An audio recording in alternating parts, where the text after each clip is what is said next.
Hello साथियों। पिछले video तक हम लोगों ने जहाँ तक पढ़ा था उसके बाद यहाँ पे हम लोग जानेंगे। इसके बाद हम लोग पढ़ेंगे पावर सेट के बाद इन्वर्सल सेट क्या होता है, डिफरेंस क्या होता है दो सेट का, और दो सेट का यूनियन और इंटरसेक्शन के बारे में आज हम लोग जानेंगे। तो चलिए देखते हैं इन्वर्सल सेट क्या होता है। इन्वर्सल सेट कहने का तात्पर्य होता है घर का दादाजी है। घर का दादाजी कहने का अर्थ होता है घर के सारे मेंबर उनसे ही बनते हैं। अर्थात यहाँ भी सेट एक ऐसे इन्वर्सल सेट भी एक ऐसा दादा है सभी सेट का। मतलब किसी भी फैमिली के लिए वो एक दादा है। कहने का अर्थ है कि सभी जो सेट्स होते हैं गिवन कंसिडरेशन के अंडर में, एक गिवन यानी कि जैसे एक फिक्स फैमिली होता है उसमें फिक्स एक दादाजी होते हैं, बिल्कुल वैसे ही बहुत सारे अगर दिए हुए सेट हैं तो उनके लिए एक फिक्स हमारे पास इन्वर्सल सेट होता है। और कई इन्वर्सल सेट भी ले जा सकते हैं, लेकिन अगर दिया हुआ कंसिडरेशन है तो उसमें एक इन्वर्सल सेट माना जा सकता है। तो चलिए देखते हैं इन्वर्सल सेट क्या होता है। Any set which is super set of all the sets under consideration is called the universal set. It is denoted by U, ओम और एस। अर्थात इन्वर्सल सेट एक ऐसा सेट होता है जो दिए हुए कंसिडरेशन में यानी कि जो भी दिया गया है प्रॉपर्टीज उसके अनुसार सबका सुपर सेट होता है। यानी कि जितने भी सेट दिए गए हैं गिवन कंसिडरेशन के अनुसार उसका सबका सुपर सेट ही हमारा कहलाता है इन्वर्सल सेट। जैसे एग्जांपल में देखा जाए, एग्जांपल में मान लिया हमने कि एक सेट हमारे पास है 1 2 3 4, दूसरा सेट हमारे पास है 3 4 5 6 7 का, और तीसरा सेट हमारे पास 3 5 7 और 8 का। तो ये हमारे पास 3 सेट है और एक चौथा सेट हमने लिया जिसको यू से डिनोट कर लिया और 0 से इस पे 10 तक का नंबर लिया गया। तो ये हमारा कंसिडरेशन हो गया, ये फिक्स कंसिडरेशन है किसी चीज के लिए। तो इस कंसिडरेशन के लिए हम लोगों को ये दिख रहा है कि सेट ए जो है यू में मौजूद है, 1 2 3 4 5, यानी ए का सारा मेंबर यू में मौजूद है, बी का सारा मेंबर बी में यू में मौजूद है, और सी का सारा मेंबर भी हमारे पास यू में मौजूद है। अर्थात ए बी सी जो है यू का सबसेट है, और यू चूंकि हम लोग जानते हैं कि ए बी सी चूंकि इसका सबसेट है इसीलिए यू जो होगा इन सबों का सुपर सेट होगा, और सुपर सेट हो गया तो हमारा क्या बन गया, वो हमारा इन्वर्सल सेट बन गया। अर्थात set A, set B, set C के लिए यहाँ पे ये जो हमारा सेट यू है वो इन्वर्सल सेट का काम कर रहा है, क्योंकि set A, set B, set C सारा सेट ए में मौजूद है और यू सबका सुपर सेट हो गया। अर्थात यू जो हमारे यहाँ पे इन्वर्सल सेट है। जैसे universal set A B C को यहाँ पे हमारा है कि you is a universal set, और ए बी सी को अगर वेन डायग्राम कहते हैं किसको है, किसी भी सेट को पिक्चर के रूप में लिखना है, यानी कि pictorial representation of A set is called Euler Venn diagram, या सिर्फ वेन डायग्राम के नाम से जानते हैं हम लोग उसको, पिक्टोरियल रिप्रेजेंटेशन। जैसे इस सेट को पिक्चर के रूप में लिख दिया गया, सेट है हमारा ए 1 2 3 4 5, 1 2 3 4 5, तो ये हमारे पास 1 2 3 4 5 ये हमारा सेट ए हो गया, ये पूरा सेट ए है। और सेट बी में है 3 4 5 6 7, यहाँ भी देखो सेट बी में यहाँ पे दिख रहा है ये सेट बी है 3 4 5 6 7, ये सेट बी में मौजूद था। सेट सी में 3 5 7 8, 3 5 7 8 सेट सी में मौजूद है, और ये सभी सेट जो है एक बड़े से सेट में कंटेंट है जो कि यू है, और यही हमारा है इन्वर्सल सेट, क्योंकि सारा सेट उसी का सबसेट होता है, यानी कि सभी उसी के अंडर में आ जाएंगे। तो ये हमारा इन्वर्सल सेट हो गया, और इस तरीके से पिक्चर के रूप में हम लोग दिखाते हैं। तो ये हमारा पिक्टोरियल रिप्रेजेंटेशन हो गया, और यही पिक्टोरियल रिप्रेजेंटेशन ही हमारा कहलाता है यूलर वेन डायग्राम, या सिंपली वेन डायग्राम के नाम से जाना जाता है। चलिए इसके बाद जानते हैं यूनियन ऑफ सेट्स। यूनियन नाम से पता चल रहा है, यूनियन मतलब होता है संगठन, यानी हम लोग जब जानते हैं कि जहां पे लोग मिल जाते हैं तो एक यूनियन बनता है, यानी एक संगठन बनता है, यानी सभी लोग जब मिल जाते हैं तो वो उसका एक यूनियन कहलाता है। तो जैसे यहाँ यूनियन ऑफ सेट्स है, अर्थात सीधा सीधा सोचने का अर्थ क्या है कि बहुत सारे सेट, 2 या 2 से ज्यादा सेट्स जब मिल जाएंगे आपस में, यानी उनके सभी एलिमेंट आपस में जब मिल जाएंगे तो एक नया सेट तैयार होगा, वही हमारा यूनियन होगा। जैसे the union of two sets A and B is the set of all those elements which are either in A or B और इन बोथ। अर्थात कि दो सेट ए और बी का यूनियन एक ऐसा सेट होता है एक ऐसा सेट होता है जिसके एलिमेंट होते हैं जो ए में रहे या बी में रहे या दोनों में रहे, सभी को ले लिया जाता है। इसको डिनोट किया करने का तरीका है ए यू बी, ये यू से डिनोट करते हैं, ये यूनियन बी पढ़ते हैं, ए यूनियन बी। अर्थात इसको अगर शॉर्टकट में इंडिकेट किया जाए तो ऐसा लिखा जा सकता है A union B is the set of x such that x belongs to A or x belongs to be. इस तरीका से शॉर्ट में लिख सकते हैं। फिर जैसे यहाँ पे हम लोगों ने एक एग्जांपल लिया है, a बराबर 1 3 5 7 है और b बराबर 1 2 3 9 है, c एक सेट है 5 10 15 20 का, और हम चाहते हैं कि a यूनियन b निकले। तो यूनियन में हम लोगों ने पढ़ा कि जो a में मौजूद हो या b में मौजूद हो या दोनों में मौजूद हो, हम लोग को ले लेना है उसका। तो जरा देख लो, एक मौजूद था a में भी और b में भी, तो एक ले लेना है। और एक एलिमेंट को डबल बार नहीं लिखते हैं, एक ही बार लिखते हैं। तो एक है कॉमन था, लिख दिए। 3 2 यहाँ मौजूद है, यहाँ नहीं था, फिर भी हम लोग को लेना यूनियन, संगठन बनाने साथ साथ करना है। तो बी के भी सभी एलिमेंट हो जाएंगे और ए के भी सभी एलिमेंट हो जाएंगे। तो हम लोग को मिलेगा 1 2 3 1 2 3 1 3 यहाँ भी है, और फिर 5 मिलेगा और फिर 7 मिलेगा और 9 मिलेगा। जैसे देख सकते हैं ए का भी एलिमेंट इसमें है और बी का भी एलिमेंट है, ए का भी सारा एलिमेंट है और बी का भी सारा एलिमेंट। तो ये कहता है चाहे तो एक्स ए में रहे या तो बी में रहे, यानी कि एक्स का सारा मेंबर ए का सारा मेंबर होना चाहिए और बी का भी सारा मेंबर होना चाहिए। तो यहाँ पे देख लीजिए ए का सारा मेंबर है 1 3 5 7 1 3 5 7, ए का सारा मेंबर हो गया। बी का 1 2 3 9 1 2 3 9, ये बी का भी सारा मेंबर इसमें मिल गया। अर्थात ए और बी को मिला करके एक नया सेट बना दिया गया, यही सेट हमारा ए यूनियन बी कहलाएगा। एक और एग्जांपल लेते हैं कि ए यूनियन सी निकालते हैं, ए यूनियन सी। तो ए यूनियन सी कहने का अर्थ हो गया कि ए का एलिमेंट और सी का एलिमेंट को मिला देना है। तो ए का एलिमेंट यहाँ पे हम लोग को दिखा 1 3 5 7 और बी का एलिमेंट है 5 10 15 20। तो 5 तो हमने लिख दिया है, तो 5 को नहीं लिखेंगे दोबारा, एक एलिमेंट एक ही बार लिखाता है। इसके बाद लिखेंगे 10 15 20, सभी एलिमेंट को शामिल कर लिए, सेट ए के भी सभी एलिमेंट को शामिल कर लिए, सेट सी के भी सभी एलिमेंट को शामिल कर लिए। तो ये जो हमारा सेट बना ए यूनियन सी बना।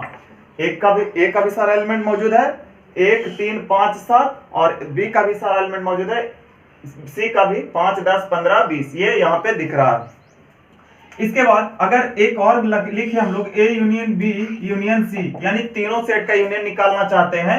तो तीनों सेट का यूनियन कहने का अर्थ हो गया कि तीनों सेट के सभी मेंबर यहाँ मौजूद होंगे। तो तीनों सेट के सभी मेंबर कैसे मौजूद होंगे? तो A union B union C, अर्थात तीनों सेट का यहाँ पे सारा मेंबर ले लेंगे। 1 है 2 है 3 है 5 है 7 है 9 है 10 है 15 है और 20 है। देख लो, ए का सारा मेंबर मौजूद है, बी का सारा मेंबर मौजूद है, सी का सारा मेंबर मौजूद है। और जो डबल बार लिखना था लिखना नहीं है, केवल एक बार ही लिखना है। 1 3 5 7 1 3 5 7। बी का सारा मेंबर 1 2 3 9 1 2 3 9।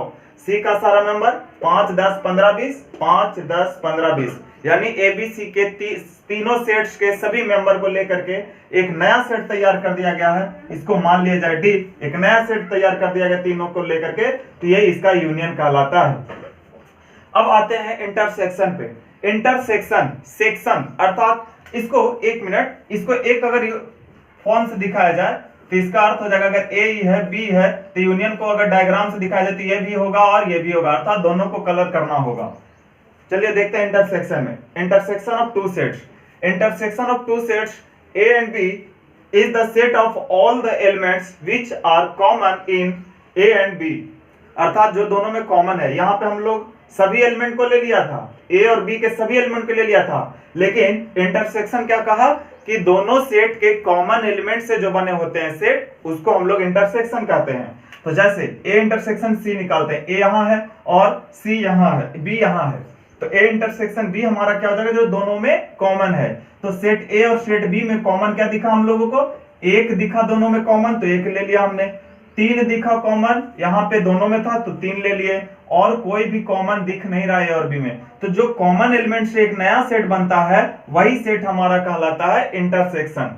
एग्जांपल एक और देखें हम लोग, ए इंटरसेक्शन सी, ए का वैल्यू दे दिया है 1 3 5 7 और सी का 5 10 15 20। तो दोनों का अगर इंटरसेक्शन करते हैं यानी कि दोनों का कॉमन एलिमेंट ढूंढना है, तो ए का कॉमन और सी का कॉमन केवल 5 दिखा, यहाँ 5 है, यहाँ 5 है, इसके बाद 10 15 20 है जो कि इसमें नहीं है, तो अर्थात केवल एक ही एलिमेंट कॉमन है, तो सिर्फ सिंगलेटन सेट बन गया हमारा ए इंटरसेक्शन सी।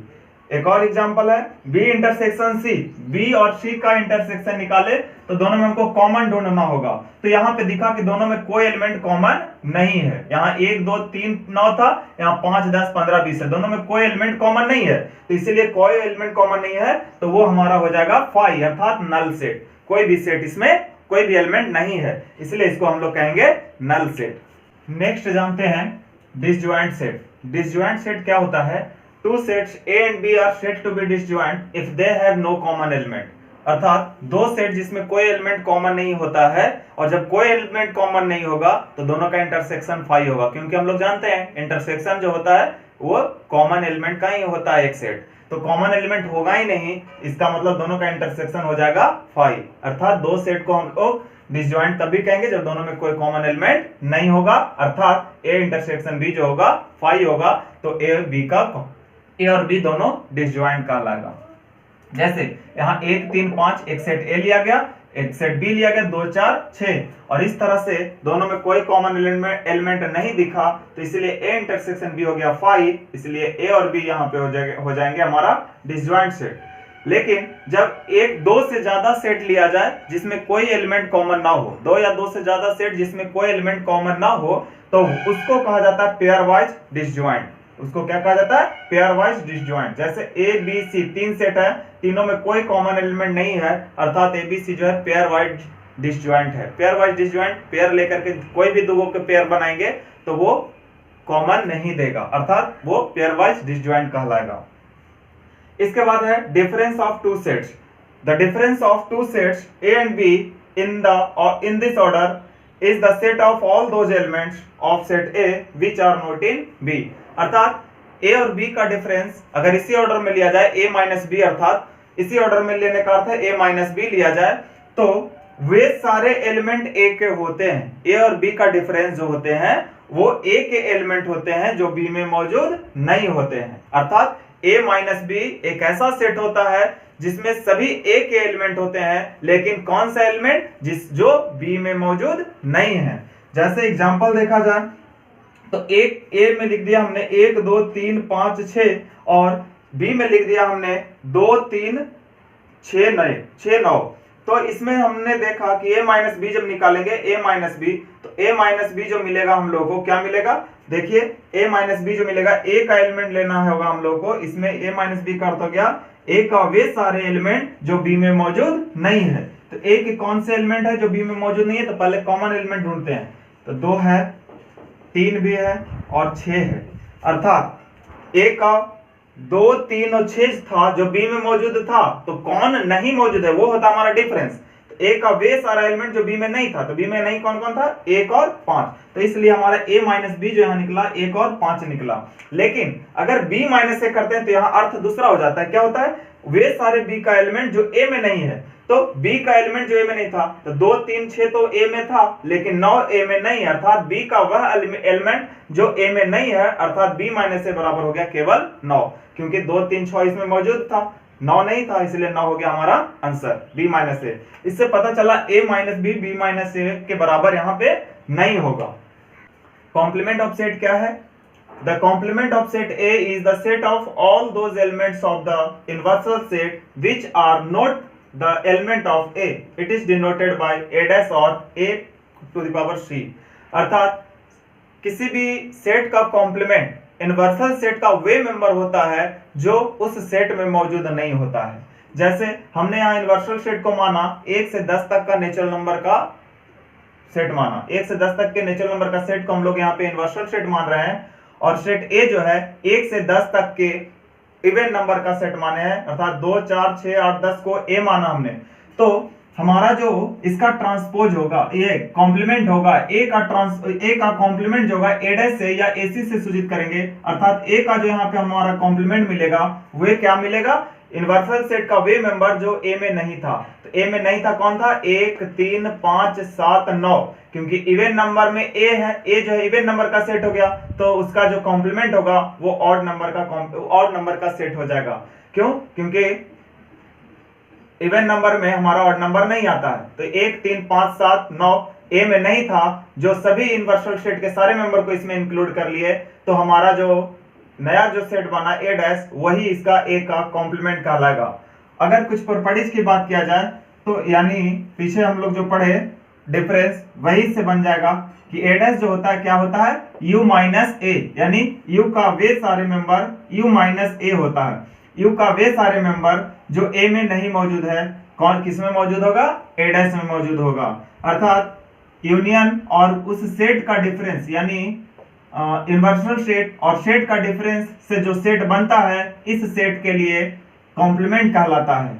अब अगर इस सेट और उसके कॉम्प्लीमेंट का यूनियन निकाला जाए तो वो देख लो, यूनियन इन दोनों का निकालेंगे तो सभी सारे एलिमेंट मिल जाएंगे, वो हमारा कहलाएगा यूनियन ऑफ सेट। यानी ये जो हमारा बनेगा वो यूनिवर्सल सेट बनेगा।